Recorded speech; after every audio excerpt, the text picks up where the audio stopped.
স্বীকার করছে। এমন শিষ্য পেলে কে ছেড়ে দেয়? বাহ, দেখুন আশীর্বাদ চাইতে হয় না, আশীর্বাদ একাই হয়ে যায়। যদি নিজের যোগ্যতা থাকে তাহলে প্রণম্বিত হয়ে প্রণাম করি, প্রতি প্রণামে তার একটা করে অশ্বমের যজ্ঞ হয়, একটা প্রণামেও যজ্ঞ হয়, এত লাভ। আর আমরা আলসাজি ভালো করে একটা প্রণাম করতে চাই না, ঠাকুরের কাছে গিয়ে বলি ও ঠাকুর, দোকানে যাই, সময় নাই।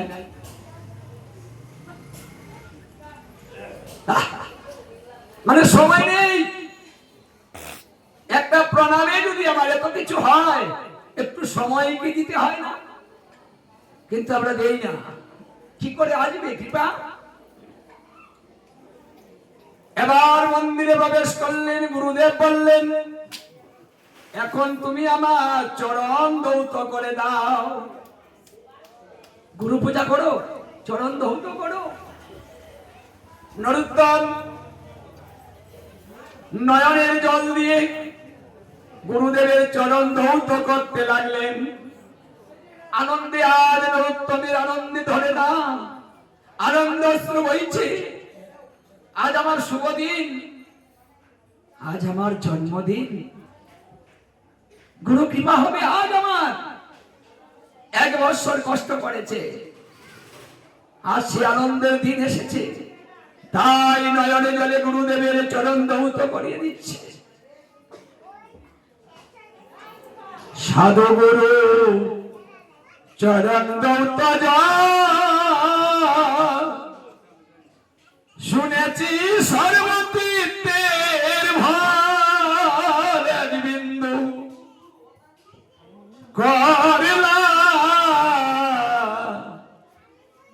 করিলাম না গ্রহ। হাওয়ার দিনে দিনে দিন ভুরালো, গুরু আমাকে তালো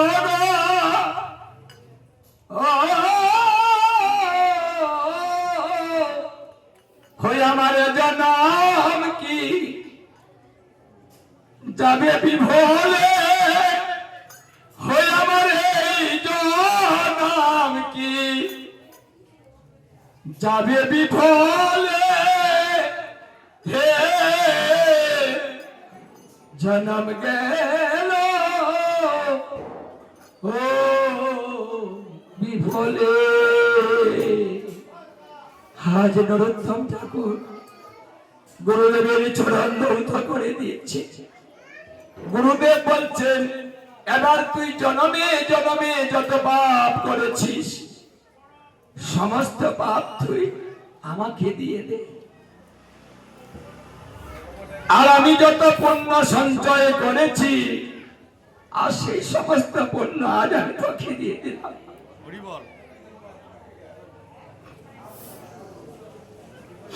গুরুর মতো বান্ধব কেউ হয় না,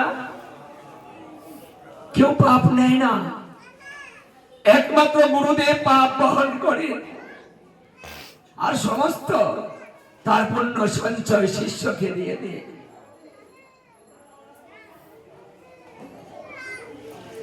তারপরে অষ্টাদশ অক্ষরে কৃষ্ণ মন্ত্রে নরোত্তমকে দীক্ষিত করলেন। আর বাহির থেকে মহন্তগণ জয়ধ্বনি হরিধ্বনি দিয়ে বৃন্দাবন মুখরিত করতে লাগলেন। মানে আজ সকলেই আনন্দিত, মানে শিষ্য গুরুর এই ভাব দর্শন করে সকলেই আনন্দিত হয়েছে। এমন শিষ্য পাওয়া দুর্লভ। দেখুন, কষ্ট করে যে জিনিসটা পাওয়া যায় তার মর্যাদা হয় বেশি, সস্তায় জিনিস পাওয়া গেলে তার মর্যাদা হয় কম।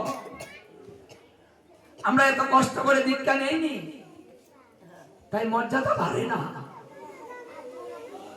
বুঝতে পারি না যে গুরু কৃপাটা কেমন, কত কষ্ট করে নিতে হয়।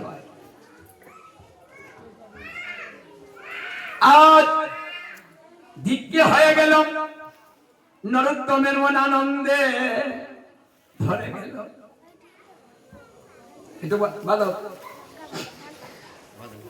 হরে দিন তোর আনন্দে যাবে বদলে গুরুর নাম, গুরু ব্রহ্মা গুরু বিষ্ণু গুরু ভোলানাথ। দিন তোর আনন্দে যাবে বদলে গুরুর নাম, গুরু ব্রহ্মা গুরু বিষ্ণু গুরু ভোলানাথ। তোর আনন্দে যাবে বদলে গুরুর নাম, গুরু ব্রহ্মা গুরু বিষ্ণু গুরু ভোলানাথ।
আনন্দ চিত্তে পুষ্প চয়ন করতে গিয়েছে,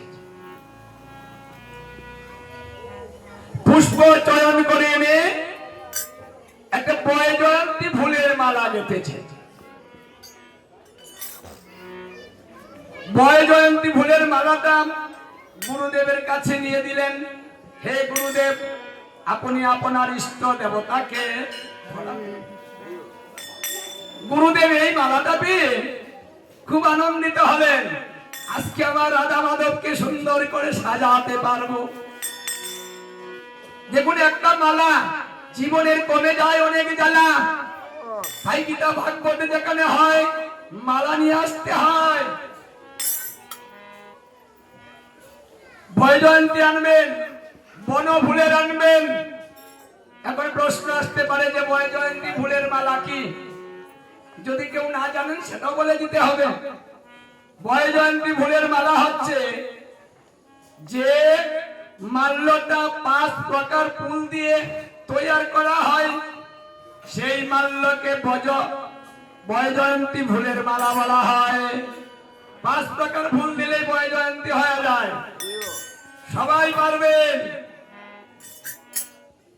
24 প্রকার ফুল দিয়ে যে মালা তৈরি করা হয় সেই মালাকে বনফুলের মালা বলা হয়। তাহলে 24 প্রকার ফুল দিয়েও মালা করতে পারবেন। এগুলো দিলে রাধা মাধব প্রসন্নিত হয়। আজকে গুরুদেব খুব আনন্দিত হয়েছেন। বাহ, খুব সুন্দর হয়েছে রে নরোত্তম, খুব সুন্দর হয়েছে। লোকনাথ গোস্বামী দরজাটা লাগিয়ে দিলেন, ভিতরে প্রবেশ করে পূজা অর্চনা করেন। তিনি দরজা লাগিয়ে পূজা করেন। পূজা অর্চনার শেষে মাল্য পরাতে হয়, আগে নয়। যখন মাল্যটা পরাবেন,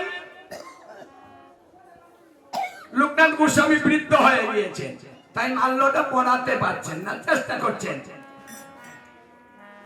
নরোত্তম ঠাকুর বারান্দায় বসা, বলছে হে গুরুদেব, মাল্য পরাতে পারেন না, একটা কাজ করুন, আপনার রাধা মাধবের চূড়াটা নামান, চূড়াটা নামিয়ে মাল্যটা পরিয়ে আবার চূড়াটা পরিয়ে দেন।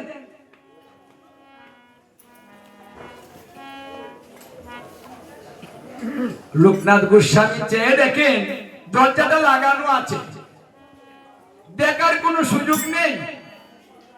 আরে ও তো বাহিরে, ও কি করে দেখলো যে আমি মাল্য পরাতে পারি না? কৌতূহল, জানলো কি করে?